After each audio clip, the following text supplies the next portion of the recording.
로 축복하고 기도합니다. 아멘. 오늘 우리에게 주신 하나님 말씀은 로마서 12장 1절부터 2절까지 말씀입니다.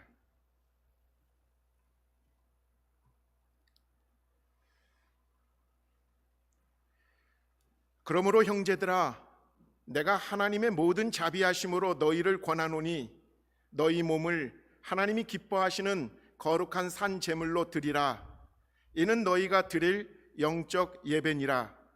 너희는 이 세대를 본받지 말고 오직 마음을 새롭게 함으로 변화를 받아 하나님의 선하시고 기뻐하시고 온전하신 뜻이 무엇인지 분별하도록 하라. 오늘 우리에게 주신 하나님의 말씀입니다.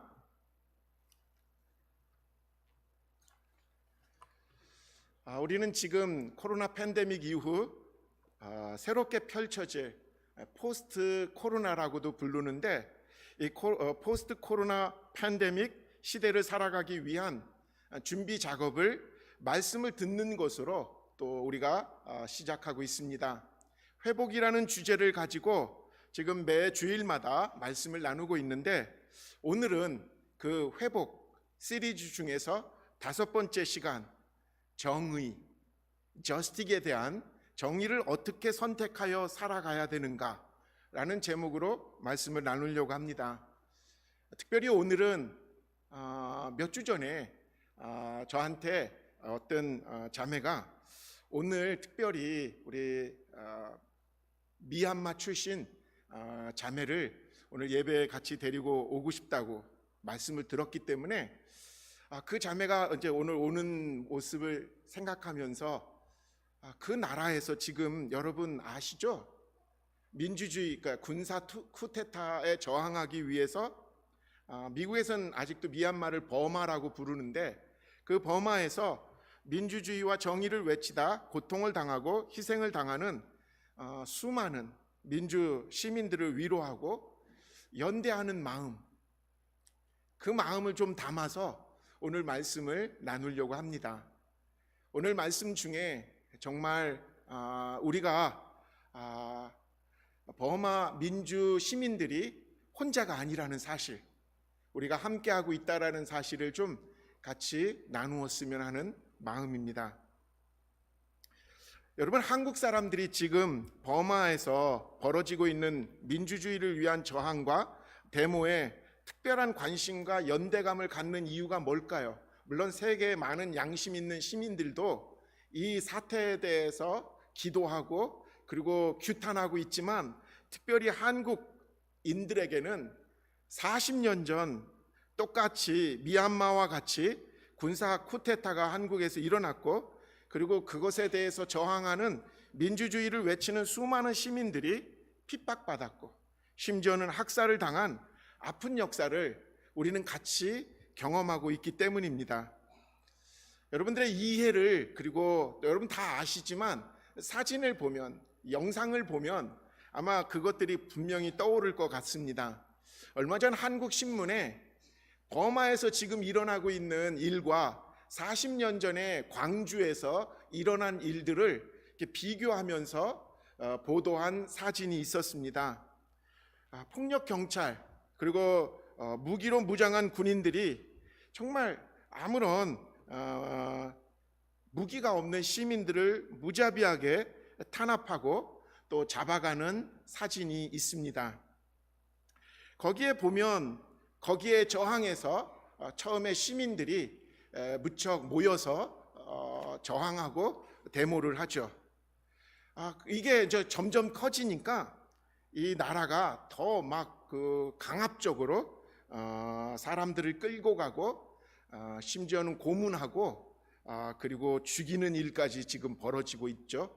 어쩌면 80년에 한국에서 일어났었던 일과 똑같이 일어나는지, 그로 말미암아 지금 목숨을 잃은 그런 시민들의 자녀들이 우는 모습은 미얀마의 모습과 그리고 이전에 한국의 모습이 다르지가 않다라는 거죠.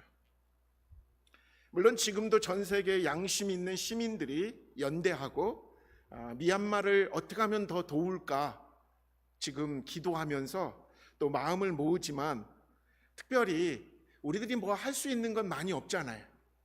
가능하면 여러분 주변에 있는 혹시 버마, 미얀마 분들이 계시면 위로해 주시고, 우리도 함께 그 마음을 갖고 있다라고 어떻게 보면 함께 마음을 모을 수 있으면 참 좋을 것 같습니다. 조금 더 구체적으로 도울 수 있는 일이 우리로서는 참 난감하지만, 혹시 여러분들 가운데서 그런 것들을 안다면, 제가 아는 경우는 미얀마에서 미셔너리로 있는 한국 선교사님들이 여러 분 계시는데, 그분들을 통해서 또 미얀마에 더 많은 도움을 주는 일들도 하고 있습니다. 어쨌든 여러분들 기도해 주시고, 또 그들이 홀로 있지 않게 우리 한국이 그걸 이겨내서 오늘날은 완전한 민주화를 이룬 사회가 되지 않았습니까? 미얀마도 곧 이 어려움을 이겨내고 또 민주주의 사회가 될 줄을 믿습니다. 오늘 주제가 정의인데, 정의라는 말을 들을 때 저는 먼저 제가 대학생 시절이었던 1980년대가 생각이 납니다. 고등학교 때 일어난 광주 항쟁이 대학교에 가니까 구체적으로 이게 어떤 만행이었는지, 군사 독재 정부가 어떤 일을 벌였는지가 확인되어지는 거예요. 그런 것들이 사진으로, 영상으로 전시되어지는 것을 보면서 그런 만행을 저지른 정부를 규탄하고 항의하지 않을 수가 없었죠. 그래서 군사정권 물러가라 하고 많이 외쳤었던, 근데 그 정의하면 그때 이 체류탄이 먼저 생각이 나요. 그러니까 우리들이 모여서 그런 구호를 외치면 경찰들이 체류탄을 탁 터뜨리는, 그러면서 항상 그 데모를 이제 마무리 지을 때 저녁 때 모여서 이 노래를 불렀어요. 아침 이슬 긴밤지 세우고, 마지막 그 가사가 지금도 마음에 와닿아요. 나 이제 가노라 저 거친 광야로, 서러움 모두 버리고 나 이제 가노라. 참 이게 이렇게 부르고 나니까 다음 날 또 안 할 수가 없죠. 그러니까 그렇게 하고 4년 대학 생활을 계속 그 군사 정권을 규탄하고 거기에 저항하는 의미에서 살았던 시간들이 떠오릅니다. 그러니까 저만 해도 정의라는 개념을 떠올리면 항상 민주주의, 그리고 억압된 자유에 대해서 그 회복하고 싶어하는 그것이 정의랑 저하고는 동의어예요. 그러니까 떠올리면 아침 이슬, 그리고 정의하면 그 체류탄, 그것이 떠오르는 거죠. 근데 요즘 한국이나 미국에 사는 젊은이들에게 justice, 정의가 뭐냐라고 묻는다면 대부분의 젊은이들은 성차별, 그리고 인종차별, 그러니까 차별과 불평등의 문제를 떠올리게 되더라고요. 자유, 민주주의, 이거의 정의라고 생각했었던 1980년대의 저의 생각과 요즘 만행되고 있는 남녀 차별, 그리고 인종 차별, 이런 차별의 문제를 정의가 아니다라고 생각하는 이 시대의 사람들의 생각은 그래서 의미가 조금씩 다를 수밖에 없는 것이죠. 제가 지난주에 행복에 대해서 얘기할 때 행복이란 무엇인가 라는 책을 소개해 드렸죠. 오늘은 정의에 대한 책을 한번 소개해 드리고 싶습니다. 대학교, 이게 우연은 아니지만 하버드 대학교 교수예요. 이분도 마이클 샌들이라는 교수가 쓴 정의가 무엇인가. 근데 원래 이 책의 영어 제목, 서브타이틀은 무엇이 옳게 사는 것인가, What is the right thing to do 라는 그 서브타이틀이 담겨 있는 책입니다. 이 책은 80년대 정의, 2000년대 정의, 이렇게 좀 달라지는 정의의 개념을 말하는 게 아니라 시대가 바뀌어도 온전히 정의를 말할 수 있는 그 정의가 뭐냐, 그러니까 무엇이 옳고 무엇이 그른 것인가, 그것을 판단하는 기준을 설명하는 정의론, 아주 원론적인 책입니다. 그래서 때로는 어떤 사람이 제목이 너무 좋아가지고 막 이 두꺼운 책인데 그걸 구입해가지고 읽다가 몇 페이지 읽다가 그냥 덮고 만 사람도 꽤 있다고 하더라고요. 그만큼 이 책은 철학책에 가까운 책입니다. 근데 이게 참 저도 읽기가 굉장히 어려웠는데 이게 요약하고 또 요약해 보면 간단해요. 뭐가 옳고 뭐가 그르냐라는 이 판단 기준을 알게 해주는 책이에요. 그러니까 어느 사건에 대해서 자꾸 막 어느 역사적인 것들을 막 그게 부정이고 그게 어떤 정의다 이렇게 말하는 게 아니라 우리로 하여금 어느 게 옳은 거고 어느 게 그른 것인가를 고민하게 만드는 책이라는 거죠. 여러분, 이런 원론적인 것을 분명히 깨달을 때 우리는 비로소 오늘날 우리 이 시대에 살아가면서 자유에 대해서 또 인권에 대해서 싸울 수 있는 근거가 바로 거기에 있다라는 거죠. 지금 우리 사회에서 정말 가장 큰 악은 무엇인가를 볼 수 있는 근거가 바로 거기에 나오는 거죠. 정치인들도 많은데 그 사람들의 말을 믿을 수는 없는 게 그들이 살아온 것을 볼 수 있는 기준, 그걸 판단하는 것이 바로 이 정의론을 분명히 깨닫고 나면 저 사람이 진짜 제대로 된 바른 정치인인지 거짓을 일삼는 정치인인지를 구분할 수 있게 된다라는 거죠. 여러분, 인간은 하나님의 형상으로 지음받은 존재이기 때문에, 근데 참 이 인간을 생각하면 우리 스스로 우리 안에는 두 가지 이중적인 양면성이 있다라는 거예요. 하나님의 형상을 닮은 거룩한 모습과 마귀의 유혹에 빠져 죄 가운데 살아가는 악한 모습이 우리 안에는 공존하고 있다라는 거죠. 그래서 우리 내면 안에는 마귀적인 탐욕이 늘 막 들끓어요. 근데 그것만 있는 게 아니라 때로는 우리 안에서 진리와 정의를 찾고자 하는 또 욕망도 그 안에 또 들어 있다라는 거죠. 그래서 인간은 뉴스를 보면 상상 이하로 악한 사람들도 보여요. 어쩌면 인간이 저런 짓을 저지를 수 있을까? 근데 또 인간을 보면 상상 이상으로 존귀하게 사는 사람도 있다는 거예요. 이게 인간의 양면성이라는 것이죠. 그래서 우리는 우리의 이 두 모습을 다 인정하면서 앞만 쳐다보고 내 욕심만 채우려고 달려가다가도 이렇게 말씀을 읽고 그리고 하나님의 뜻을 깨닫게 되면서 이웃을 돌아보게 되는 거예요. 넘어져 있는 사람들을 긍휼히 여기게 되는 것이고요. 여러분, 이게 바로 어쩌면 뭐가 옳고 뭐가 그른 것을 고민하며 사는 것, 이게 어쩌면 우리 안에 정의를 찾고 그리고 정의를 말할 수 있는 근거가 여기에 있는 것을 알 수가 있습니다. 오늘 말씀을 준비하면서 우리 크리스찬들이 옳고 그름을 분명히 깨닫고 그리고 구분하는 것이 왜 이렇게 중요한지를 다시 깨닫게 됐습니다. 이유는 다른 게 아니에요. 왜 기독교의 핵심이라고까지 말할 수 있을까? 그것은 우리가 믿는 성부 하나님이 진리의 하나님이시기 때문에, 우리가 구주로 고백하는 성자 예수님이 진리 그 자체이시기 때문에, 오늘도 우리에게 찾아오셔서 우리를 이끌어 가시는 성령님이 진리의 영이시기 때문에, 예수님은 자신이 이제 하늘나라로 올라가시고 우리에게 보내줄 성령님에 대해서 이렇게 말씀하셨습니다. 요한복음 16장 13절입니다. 그러나 그분 곧 진리의 영이 오시면 그가 너희를 모든 진리 가운데로 인도하실 것이다.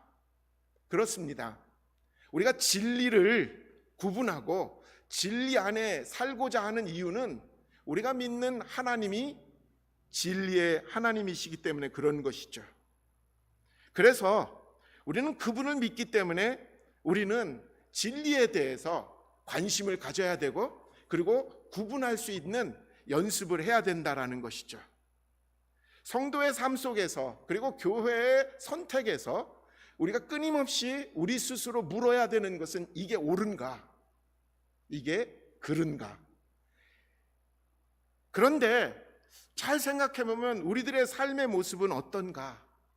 우리들의 첫 번째 관심사항이 과연 옳은가 그른가일까? 진리를 먼저 묻는 것일까? 아니면 이게 내게 복인가? 아닌가를 먼저 찾는 것일까? 물론 여러분, 축복이 나쁜 것도 아니고 축복은 우리 크리스천 신앙에서 중요한 요소 중에 하나지만 그 축복은 하나님의 진리 안에 들어있는 축복이래야 진짜 축복이 되는 것이죠. 복은 복인데 그 복이 나중에 나를 더 망가뜨리고 나를 하나님으로부터 멀어지게 만드는 거라면 그거는 뭐예요?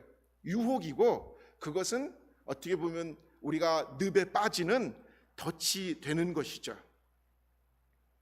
진정한 축복은 하나님의 자녀로 회복되어서 마귀의 자녀였다가 하나님의 자녀로 회복되어서 하나님의 자녀답게 살아가는 것이 진정한 축복인 줄 믿습니다. 그 축복을 누리기 위해서 우리는 그래서 진리를 구하는 거예요. 그래서 이게 의로운 것인지 이게 불의한 것인지를 항상 물어야 된다라는 것이죠. 진리 안에서 정의롭게 사는 것, 그것은 한마디로 내가 은혜를 받았으니까 은혜를 베풀며 사는 것이, 그것은 다른 게 아니라 내가 사랑을 받았으니까 사랑을 하며 사는 것이죠. 내가 하나님 안에서 이 아름다운 공동체의 일원이 될 수 있었기 때문에 누군가가, 우리의 조상들이 이 교회를 위해서 수고하고 섬긴 그 미덕이 있었기에 우리가 그 열매를 지금 따고 있잖아요. 그렇기 때문에 나도 이 교회를 위해서, 믿음의 공동체를 위해서 수고하고 애쓰는 것을 마다하지 않는 것, 이게 바로 진리 안에서 살아가는 것이죠. 하나님을 잊고 하나님을 떠난 사람들에게는 하나님의 자녀로 살아간다라는 게 얼마나 힘들고 어려운지 몰라요. 기준이 하나님이 기준이 아닌 사람에게는 하나님의 자녀답게 산다라는 말은 이 시대에 특별히 손해보고 희생보고 희생되고 하고 고난을 겪는 것을 감수하는 것을 의미하는 것입니다.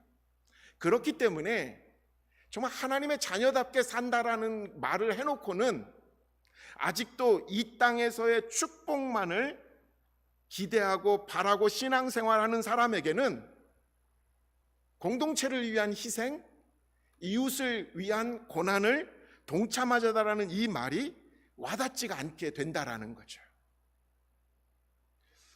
하나님의 자녀답게 산다라는 사람들의 관심이 하나님의 뜻과 그리고 그 하나님이 바라보시는 이웃을 바라보는 것이 아니라 그저 내 편한 것, 내가 원하는 것만을 들여다보고 있는 것은 결국 우리들로 하여금 하나님의 뜻에서 점점 멀어지게 하고 있다라는 것이죠.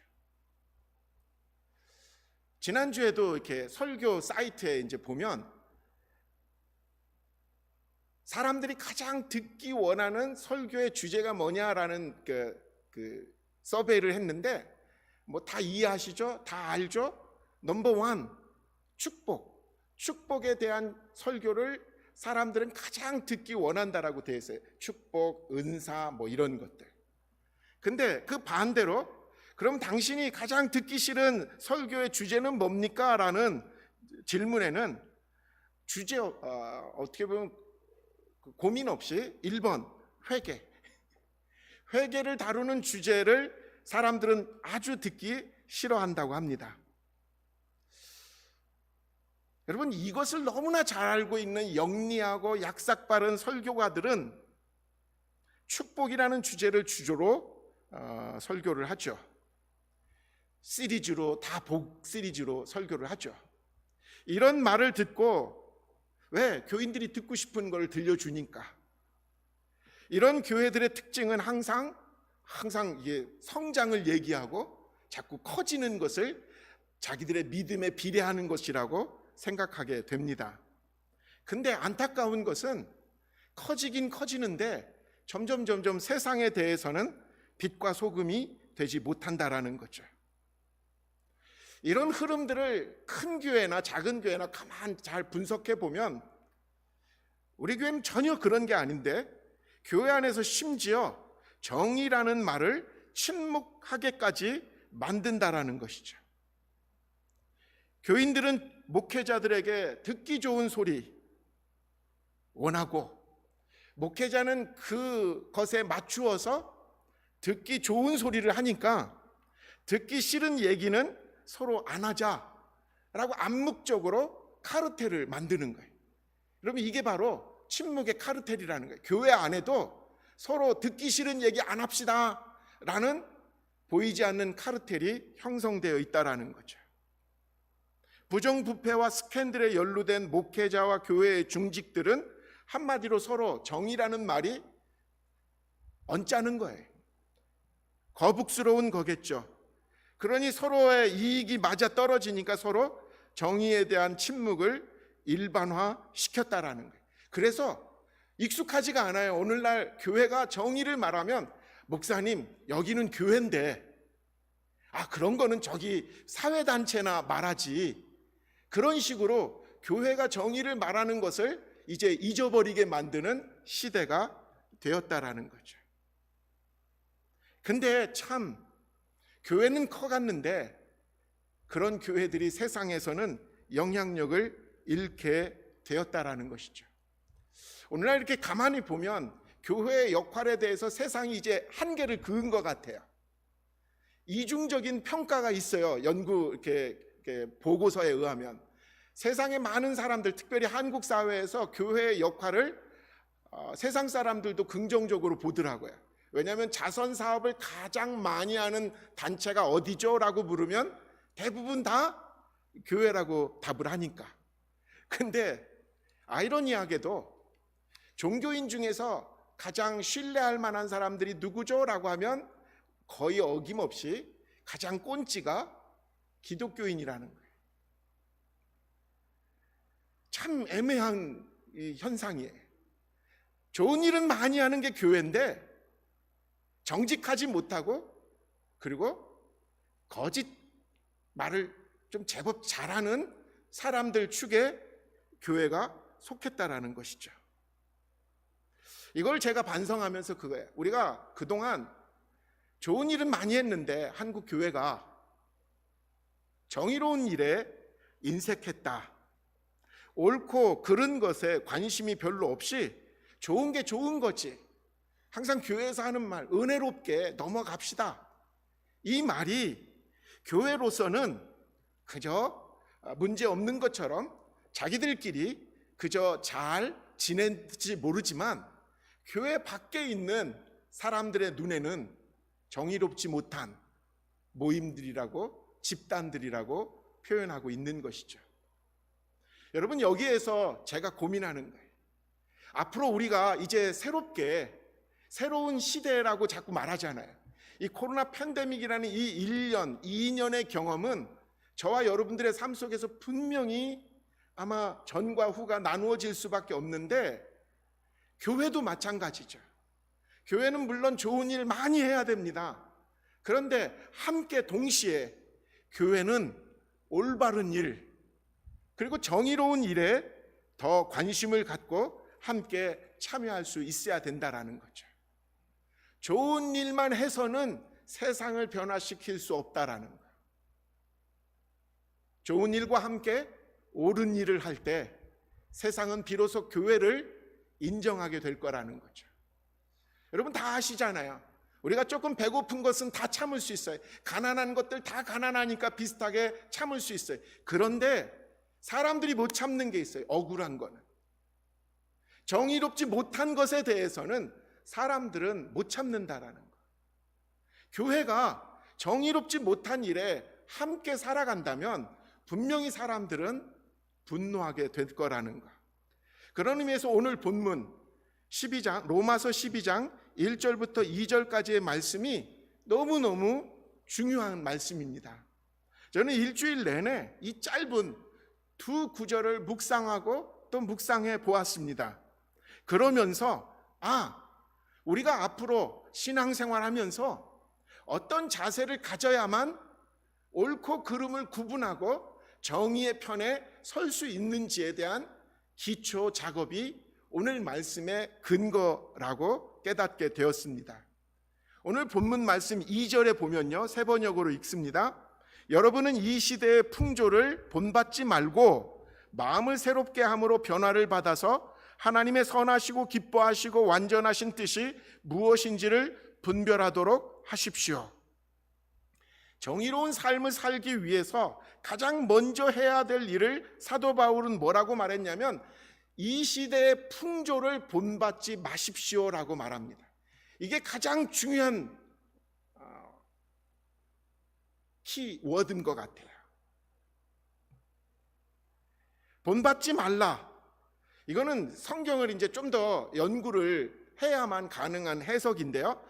이 본받는 것의 단어가 수수케 마티조마이라는 헬라어 말로 이 본받는 말이 표현되어 있는데 이 말의 뜻은 틀에 맞추다라는 뜻이에요. 그러니까 틀에 집어넣다. 그것을 너가 그 틀에 들어가지 말라라는 뜻이에요. 좀 더 쉽게 말하면 우리가 이제 벽돌을 찍어낼 때 벽돌에 틀이 있잖아요. 그 안에 모래하고 시멘트하고 이렇게 섞은 거를 탁 집어넣어서 탁 찍어나면 똑같은 벽돌이 나오잖아요. 우리가 바로 그런 모습이라니까. 너희들이 세상의 풍조에 있으면 그 틀에 찍힌다라는 말인 거거든요. 여러분, 이 표현을 사실 세상의 풍조를 본받지 말라는 말이 너무 좀 고상해서 유진 피터슨 목사님이 쓴 메시지 성경이 굉장히 원어를 잘 해석한 것 같아요. 읽겠습니다.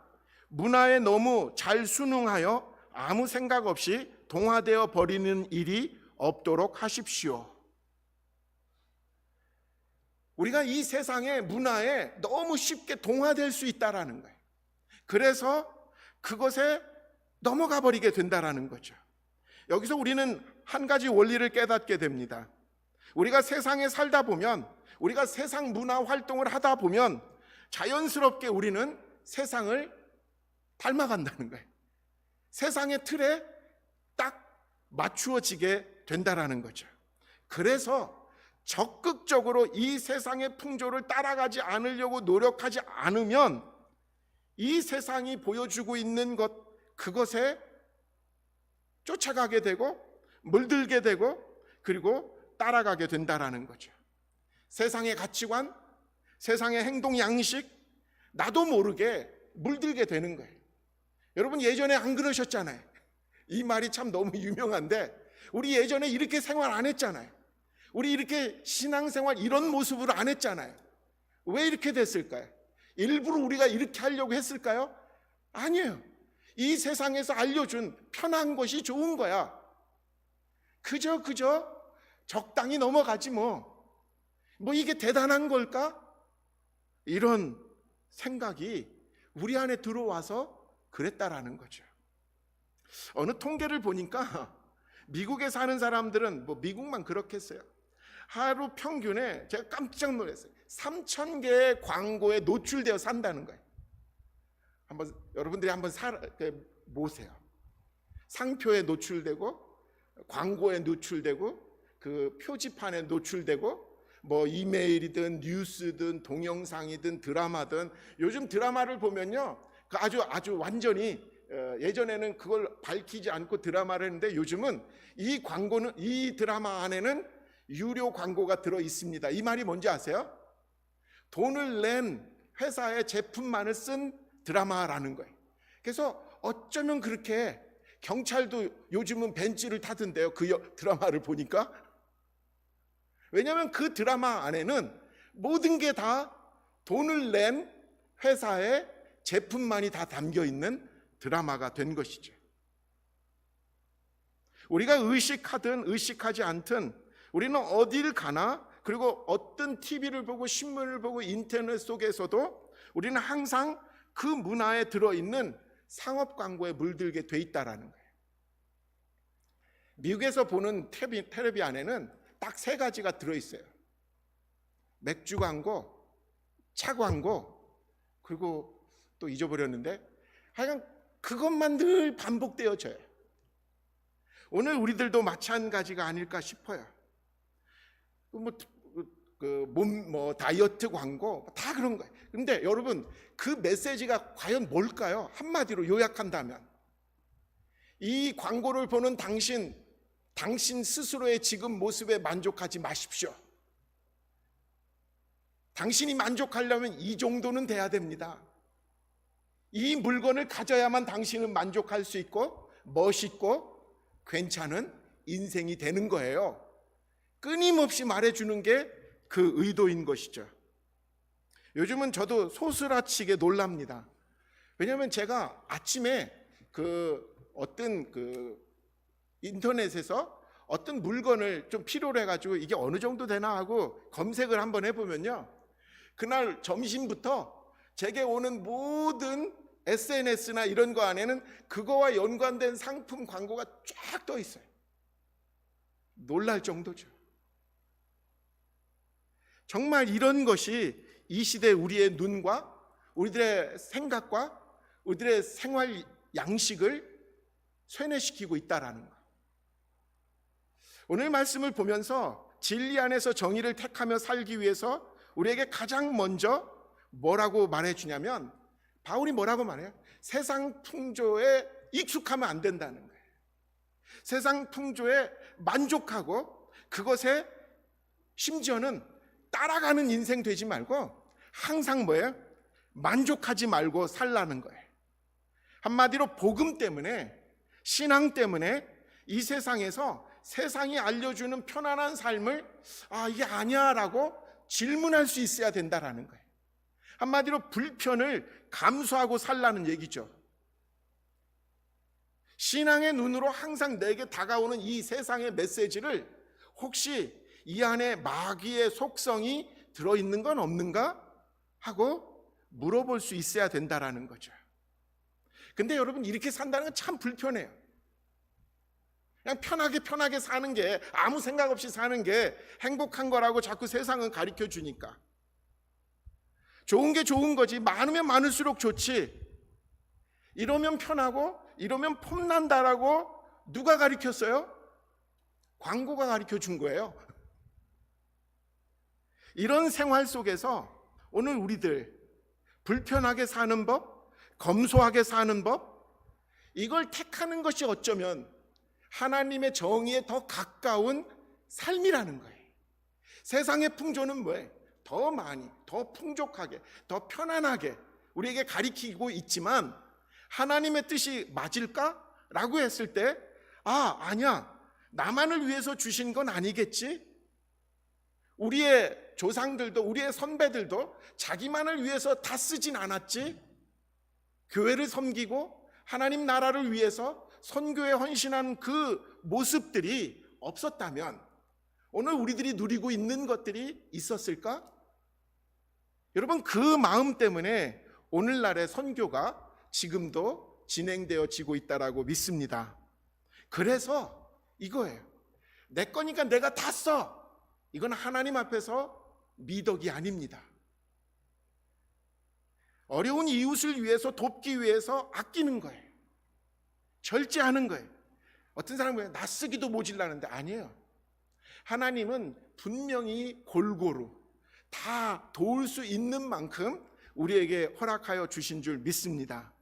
그래서 절제하고 나누는 삶을 선택하는 것, 이게 어쩌면 이 시대의 풍조에 저항해서 우리가 나름 진리를 따르고 정의를 택하는 삶일 수도 있죠. 사랑하는 성도 여러분, 저는 오늘 우리 스스로의 그동안에 아무렇게 생각하지 않고 살아왔던 모습을 한번 돌아보는 시간을 가졌으면 하는 마음입니다. 이제 코로나 팬데믹 이후 펼쳐질 그 세상에서는 우리가 좀 더 이전까지 살았었던, 좀 더 편하고 좀 더 많고 좀 더 풍족한 그 가치관을 좀 반성하고, 그런 것들은 오늘날 그것 때문에 망해가고 있다라는 것. 자연환경이 다 파괴되어지고 있고요, 지금 기후변화의 문제가 다 거기에 들어있다라는 거. 오늘 아침에도 뉴스를 보니까요, 이 지구, 이 온난화의 최고의 팩트가 아마존의 산림 파괴라고 말하는 분들이 많더라고요. 아마존은 지구의 허파라고 그래요. 거기에서 지구인들이 쓸 수 있는 산소의 5분의 1이 나온대요.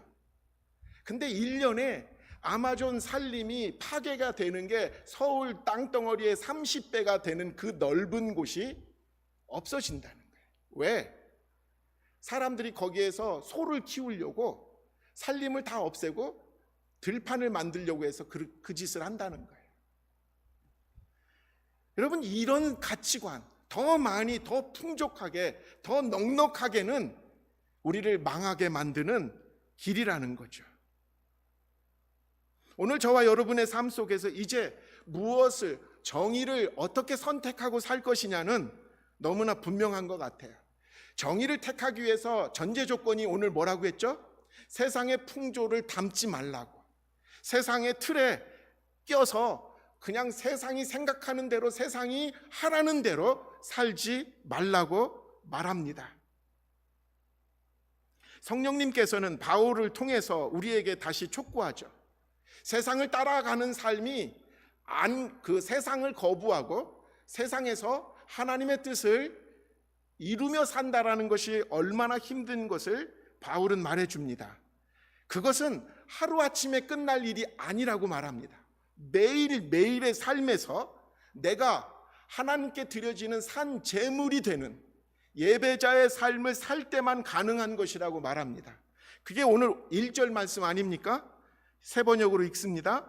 형제 자매 여러분, 그러므로 나는 하나님의 자비하심을 힘입어 여러분에게 권합니다. 여러분의 몸을 하나님께서 기뻐하실 거룩한 제물로, 거룩한 산 제물로 드리십시오. 이것이 여러분이 드릴 합당한 예배입니다.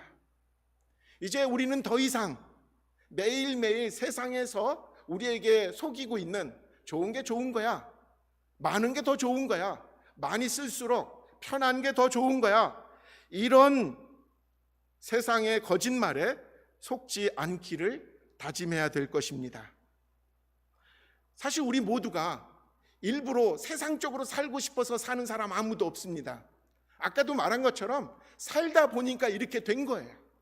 우리 모두가 그냥 이렇게 신앙생활 하려고 해서 한 게 아니에요. 지나고 보니까 흐름이 이렇게 다 된 것이죠. 자, 그래서 우리는 이제 결단을 해야 됩니다. 이 시대 무엇이 정의일까? 물어봐야 돼요. 내가 지금 물을 쓰는데 이거 다 쓰는 게 정의일까? 아니라는 거죠.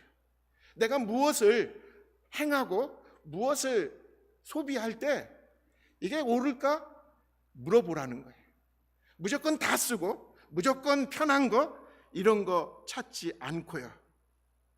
매일의 삶에서 편한 것보다는 하나님이 기뻐하는 것, 그리고 이웃과 함께하는 것, 그리고 우리의 다음의 후손들을 위해서 절제해야지, 좀 겸손해야지, 검소하자, 또 간단하게 좀 살자, 가난한 이웃을 위해서 그래서 나누자. 여러분, 이런 삶이 어쩌면 이 시대에 우리가 붙잡아야 될 정의의 이유, 모습이라고 믿습니다. 이런 정의로운 삶이 저와 여러분의 삶 속에서도 나타나기를 축원합니다. 기도합시다. 하나님 아버지, 오늘도 주님의 은혜가 우리 가운데서 말씀을 통해서 주어짐을 믿습니다. 주님, 오늘 말씀을 깨달으면서 우리가 알게 모르게 세상에 물들었던 것들 또 들여다보게 해주시니 감사합니다. 이제 주님 앞에서 온전하게 더욱더 나누고 또 절제하고 또 주님께 드려지는 귀한 삶을 우리가 살게 하여 주옵소서. 오늘도 주님 우리에게 주신 주님의 은혜가 있습니다. 당신의 모든 것을 우리를 위해서 나눠주신 주님의 그 사랑의 식탁에 우리가 초대받습니다. 주님 축복하여 주옵시고 주님의 은혜로 함께하여 주옵소서. 우리 주님 예수의 이름으로 간절히 기도합니다. 아멘. 이 시간 우리 함께 이제 성찬의 자리에 참여하겠습니다.